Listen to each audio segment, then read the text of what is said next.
글쎄요. 물밑에서는 어느 정도까지 가닥이 잡히는지 모르겠습니다만 내년도 예산을 두고 여야가 시일을 넘기고 넘겨서 좀처럼 합의점을 찾지는 못하고 있습니다.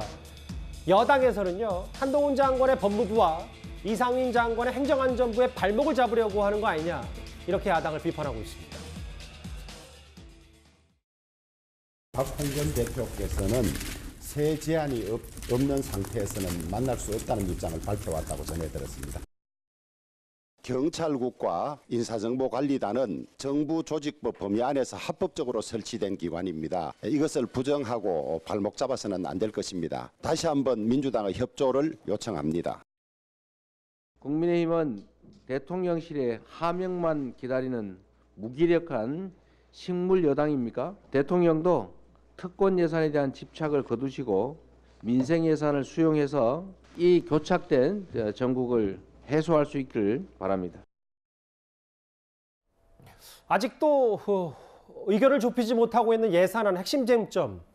사실은 알려지기로는 법인세가 제일 세 보였는데 가장. 그렇죠. 근데 이게 법인세는 오히려 조금 가닥이 잡혀지는 것 같고 오히려 한동훈 장관 관련 법무부 인사정보관리단의 예산, 행안부 경찰국 예산 뭐 이런 부분들 때문에 국민의힘에서는 실세 장관 발목 잡으려고 하는 거 아니냐 계속 그 시각을 거두지 못하고 있는 것 같아요.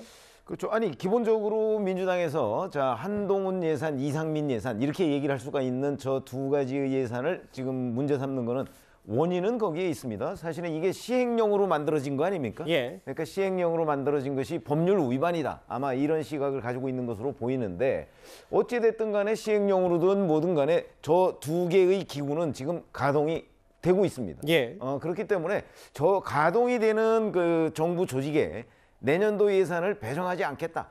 이거는 제가 보기에는 굉장히 정치적 요구로 보이거든요. 그러니까 그거는 예산 배정은 기본이고, 그리고 이제 저 문제가 시행령으로 저런 조직을 만드는 게 과연 법률 위반이냐 하는 건 별도로 다퉈야 될 문제로 예. 보이는데 그 두 가지를 엮어서 이제 한동훈 장관 관련, 그다음에 이상민 장관 관련 예산을 그 배정을 못하겠다고 저렇게 버티는 거는 저는 다분히 정치 공세성이다 이렇게 예. 보고요. 근데 그런 문제가 지금 막바지까지 발목을 잡고 있는데 아마도 뭐 대략 타결이 됐으니까 지금 그 국민의힘이 그 내일 국조특위에 그 참여를 하는 거 아닌가 싶고요. 그렇게 되면 이제 구체적인 내용은 저희가 알 수가 없지만 예. 아마 어느 정도는 그 여야 간의 의견 접근이 이루어진 것 아닌가 예. 이렇게 생각이 드는데 기본적으로 저희 예산은 별개로 다뤄야 할 문제다. 그러니까 그 시행령으로 저런 조직을 만든 것이 위법하냐 아니냐 하는 문제는 예산 배정과는 별개로 다뤄야 되는 일단 현실이기 문제다, 때문에 생각합니다. 예산 배정을 해야 되는 게 맞고 뭐 이 말씀하시죠. 맞는 거죠. 예. 예산 배정을 당연히 현실적으로 운영이 되고 있는데 예. 거기에 예산 배정을 안 하거나 아니면 지금 김진표 국회의장 제안대로 뭐 예비비를 거기에 투입하자. 이거는 좀 그 예산안 원칙에 맞지 않는다 이렇게 생각합니다. 어쨌든 여기 계신 분들 얘기는 뭐 내일 국조특위 국민의힘도 가기로 했고 그럼 물밑에서 어느 정도 조율이 다 되는 거 아니냐. 여기서 또 유일하게 당적을 갖고 계신 분이 서영주 대변인 때문에 국회 소식이 좀 밝으시잖아요. 실제로 그러면 이게 5억 때문에 639조 발목 잡힌 거 아니냐는 논란도 좀 얘기도 있었는데 한동훈 장관 관련 부분이나 이런 예산들도 이제 민주당이 현실성 있게 반영하기로 이제 가닥을 잡은 겁니까? 저는 지금 현재 저 부분은 협의는 좀 안 된 것 같아요. 아직 안 됐습니다. 예, 안 된 걸로 알고 있고요. 예. 저예산 부분에서는 민주당에서는 이거는 입법부 전체 일입니다. 예. 그러니까 물론 요소야대 국면에서는 행정부는 시행령으로 어떻게 본인들의 이제 정책 방향을 이끌어 가겠죠. 입법부가 법으로서 제안을 하면요. 하지만 늘 이 입법 위의 시행령 문제는 불거져 왔던 것이고요. 특히 경찰국이나 인사정보관리단 부분들은요. 이거는 입법적으로 좀 다퉈야 될 부분이 있습니다. 근데 아쉬운 것들은 한동훈 장관이나 이상민 장관이 여기에 대해서 국회와 어떤 논의 과정이 하나도 없다는 거예요. 그러니까 본인들이 경찰국에 대해서 인사정보관리단 이런 부분들에 있어서 뭐 1억 한 점도 뭐 법적 문제가 없다고 얘기하는데 이 부분은 그렇게 접근해서는 지금 5억 때문에 639조가 잡는 게 아니라 본인들 두 장관들 때문에 결국에는 이 예산이 안 된다는 걸 알고 조금 더 국회에 와서 입법기관하고 좀 상의를 해서 예. 이 부분에 대해서 설득하고 입법이 미비됐다면 이 부분에 대해서 한번 논의를 하시죠라는 대화가 필요한 시점이라고 저는 봅니다. 뭐 실세 장관들만 타깃 삼은 거 아니냐. 그래서 여당에서 계속 반발도 있었던 것 같은데 앞으로도 좀 추이 지켜보겠습니다. 한동훈 장관 얘기가 나왔으니까 예산안과는 별개로요. 민주당이 한동훈 장관을 주요 타깃으로 삼으면서 의도야 어찌됐건 몸값만 키워졌다는 평가가 꽤 많습니다.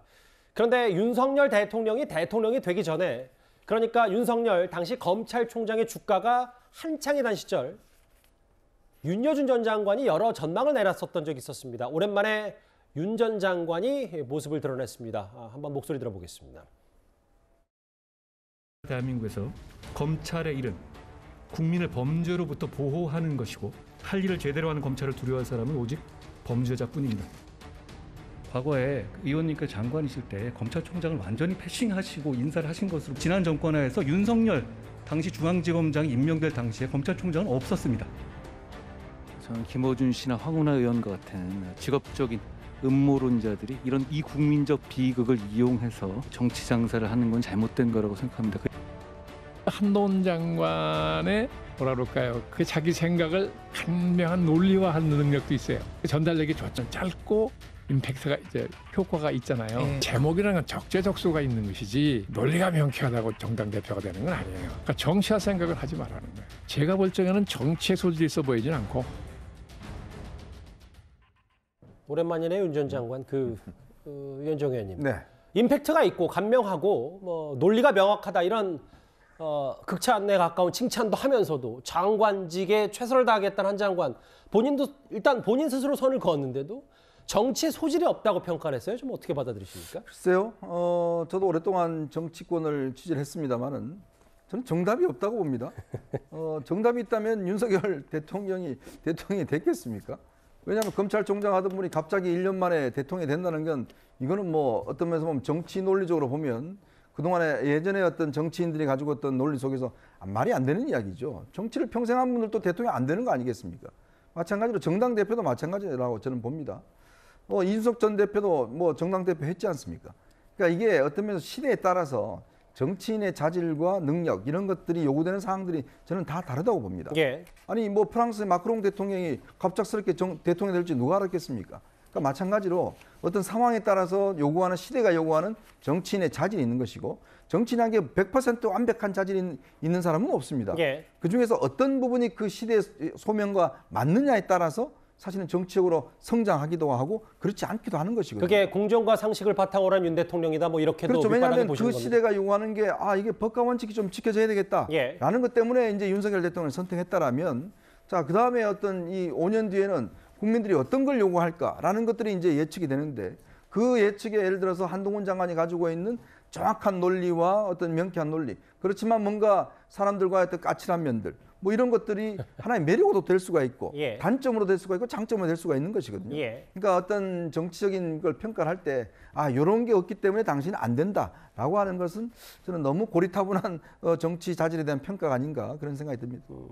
약간 고리타분하다라고까지 그 논평으로 비판하셨는데 최 의원님. 근데 어찌됐건 윤여준 전 장관 눈에도 네. 2022년 그러니까 올해 최고의 스타는 한동훈 장관이다 이런 표현을 썼어요. 아마 뭐 이 인터넷 같은데 그 가장 많이 거론되는 인물 뭐 이렇게 치면 단연 윤석열 대통령 빼고서는 한동훈 장관 아마 이재명 대표 정도가 되지 않을까 싶은 생각이 들어요.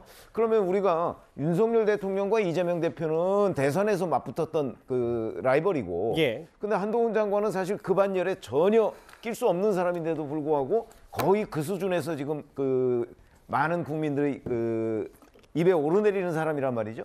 그러니까 아마 윤여준 전 장관이 보기에도 더군다나 최근에 또 뭐 정치를 한다 만다 뭐 이런 여러 가지의 그 중심에 있기 때문에 당연히 그 한동훈 장관을 일종의 스타라고 뭐 좋은 의미의 스타일 수도 있고 아니면 뭐 여러 가지 민주당에 의해서 공격을 많이 받고 또 비판을 많이 받는 의미의 그 어떤 눈에 띄는 인물일 수도 있는데 그렇게 꼽는 거는 전혀 무리가 아니다.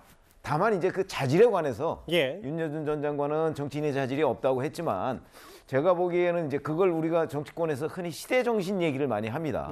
뭐 2007년이면 2007년의 시대 정신이 있고 2012년, 17년, 22년이 다 조금씩 다르거든요. 각기 대선 있던 시기에 그렇게 따지면 이제 한동훈 장관이 막 예를 들어서 대선에 나온다고 할 경우에는 2027년이 되는 거잖아요. 그럼 그 시절의 시대 정신을 지금 정확하게 예측하긴 어려워요.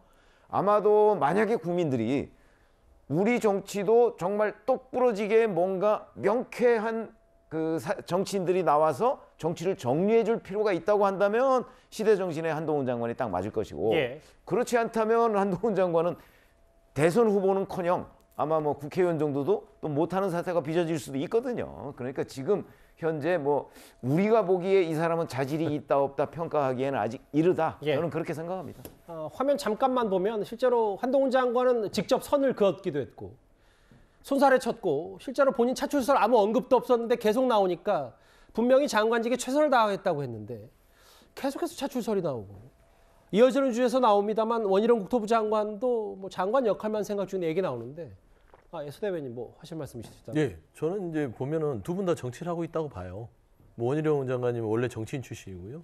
한동훈 장관은 원래 정치를 제가 봐서는 꿈꾸면서 지금 계속적으로 야당과의 어떤 각을 세우는데 윤여준 전 장관의 말은 저는 두 가지를 평가하고 싶습니다. 예. 첫 번째, 기술적으로 높이 평가했습니다. 예. 그러니까 뭐 전달력이라든지 어떤 여러 가지 합리적인 판단 부분들로 보여줄 수 있는 것들, 예. 이미지를 잘 그려나가는 그런 기술적인 거는 높지만 예. 정치라는 거는 아무리 시대가 변하지 않는 게 있습니다.